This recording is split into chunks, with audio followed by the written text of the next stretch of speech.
தஞ்சாவூர்லேருந்து கும்பகோணம் போகக்கூடிய வழியில் இருக்கக்கூடிய புகழ்மிக்க ஊர் அப்படின்னா ஐயன்பேட்டை அப்படின்னு சொல்லலாம். இந்த ஐயன்பேட்டையை நாயகர்கள் ஆண்ட பொழுது ராமச்சந்திராபுரம் அப்படின்னும், மராட்டியர்கள் ஆண்ட பொழுது ராமசௌராபாய்புரம் அப்படின்னும் அழைக்கப்பட்டு வந்திருக்கு. இந்த சௌராபாய் அப்படிங்கிறவங்க யாருன்னு பார்த்தீங்கன்னா, வடக்கே ஆண்ட சத்ரபதி சிவாஜி இருக்கார் இல்லையா, அவருடைய இரண்டாவது மனைவியின் பெயர் தான் இந்த சௌராபாய்.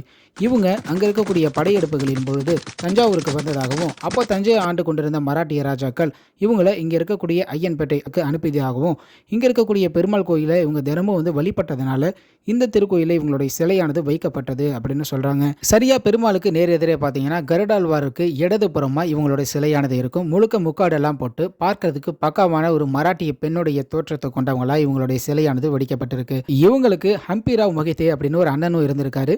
அவரை பத்தி 2022 ஒரு படம் கூட வந்திருக்கு. இவர் சத்ரபதி சிவாஜியோடைய சேனையில தலைவராக இருந்திருக்காரு. இவருடைய வம்சாவளியில வந்தவங்க வடக்கையிலிருந்து ஐயம்பேட்டைக்கு வந்து இன்னைக்கும் இந்த உருவ சிலையை வழிபட்டு இருக்காங்க.